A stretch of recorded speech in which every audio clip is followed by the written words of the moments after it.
Hello, hello everyone. This is Dr. Tinoade again. If you have not followed my page on Facebook, STI and Female Matters with Dr. Tinoade, on Instagram, Ajani Tinoade, and you can subscribe to my channel YouTube, Dr. Tinoade on STI. So today we are going to talk about an interesting topic, and that is normal vulva, normal vagina. But actually, there's nothing like that. There's nothing like normal vulva. There's nothing like normal vagina. Why?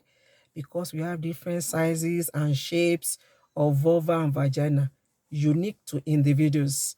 So for you, what you have is your normal vulva. What you have is your normal vagina. Because a lot of ladies, they are just worried about how their vulva is looking and come to the hospital. But your vulva is normal for you. We have different sizes, we have different shapes. For example, now we have the symmetrical one in which the labia majora, the labia minora, they have equal lengths, equal sizes, everything look normal. That's just normal for that person. Then we have the asymmetrical one in which the labia minora and majora, they might be of different sizes. In fact, the labia majora, the two labia majoras, they might be of different lengths and different sizes, and it's still unique to that person. We have that one that is like a curved lips, that the labia majora is like coming downward to meet itself, and with that, the clitoris and the labia minora, they are very prominent with that type. And we have what we call prominent labia majora, in which even if the person is wearing pants, you will feel it that there's something there. But it's just normal for that person. It's just, in fact, people have classified vulva into different shapes and sizes, but it is just normal for that person.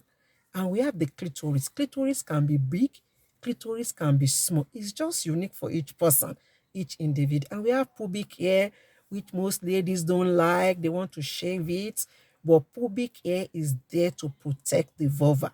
And mind you, just watch what you use to shave, because people after shaving, they come to the hospital with bumps. So watch what you use to shave your pubic hair. Now we have the hymen. Hymen is a serious one. Why?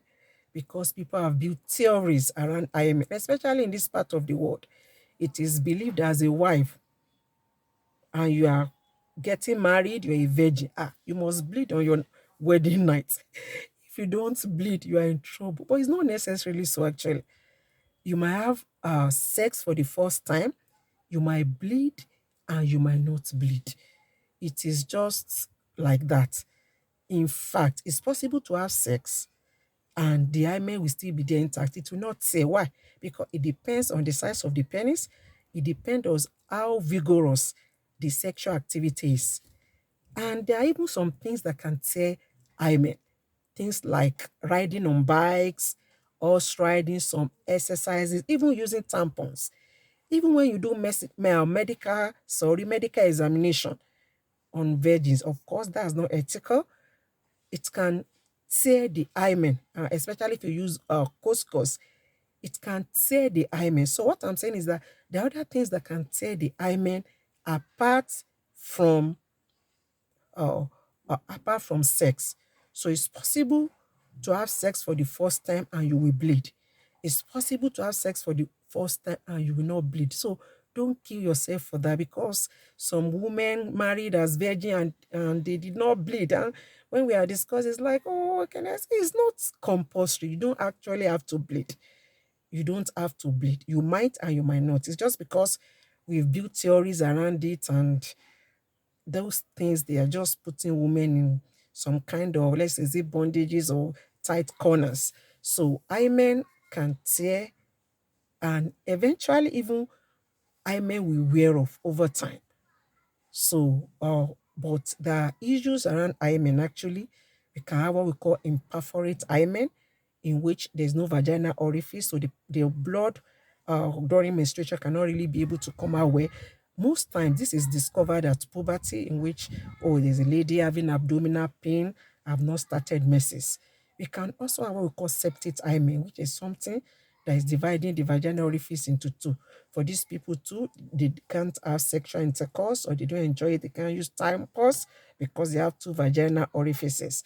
Then we have the cribiform one in which there are so many holes on the hymen, and it's like a sieve. Those ones too, they are just abnormalities of hymen. If you have those, you can come to the hospital. Even vagina, you can have something like vagina agenesis, in which the vagina will not develop very well. It's not even there at all. You can have septic vagina. If you have all these issues, just come to the hospital. There's really nothing to worry about. And the inner part, that's labia minora, can be of different colors. You can have pink, you can have burgundy, you can have red, so different colors. So these things, they're just normal and specific for each person. The shape, the sizes of the vulva, the shape, the sizes of the clitoris, then the hymen theories, the hymen theories. And what I'm saying is that I'm not saying, oh, don't keep your virginity. No, I'm just trying to say that if you're a virgin and on your wedding night you're having sex for the first time and you notice that blood is not coming out, because there are some men too, very funny. They marry the virgin, they are waiting for their wife to bleed, and it might not happen that way. Actually, it might not, because there is no hard and fast rule that says your first sexual intercourse you must bleed or hymen must stay, because it's possible to have sex and the hymen will not stay. So don't worry or kill yourself about hymen and blood. On another side, I want to talk about something else that's like a digression, and that is the issue of virginity. Biblically, culturally, a lady is not meant to have sex until you're married. Having sex before marriage is actually wrong. What if that man doesn't marry you eventually? You feel cheated, you feel hurt. And these days, we have something like, oh, the servants, they are riding on horses. The princes are walking barefooted. What am I saying? The people doing the wrong things, they are so bold about it. They flaunt it around. Those doing the right thing, they are shy. They don't want to talk about it. Because some of their friends will come and say, this your age, you are still a virgin. Something wrong with you. No man to this virgin you, please. Those are just bad habits that people picked up. If you're a virgin, be bold about it. Be proud of yourself, actually. And some people will say, oh, these days, is it possible to be a virgin and you don't have sex with a man before marriage? Is actually very possible. It's possible, actually. And one of the things that make it possible is Jesus. When you are born again, you give your life to Christ, you are a new creature. Why? Christ gives ability, strength to say no to self and sins, to say no to things that you're not meant to do. So what I'm saying is, you want to keep your virginity, be born again. If you don't want to be doing wrong things, be born again. Because Jesus will make a lot of differences in your life. So another time, I'm still coming to talk about sexually transmitted infections and female matters. Bye for now.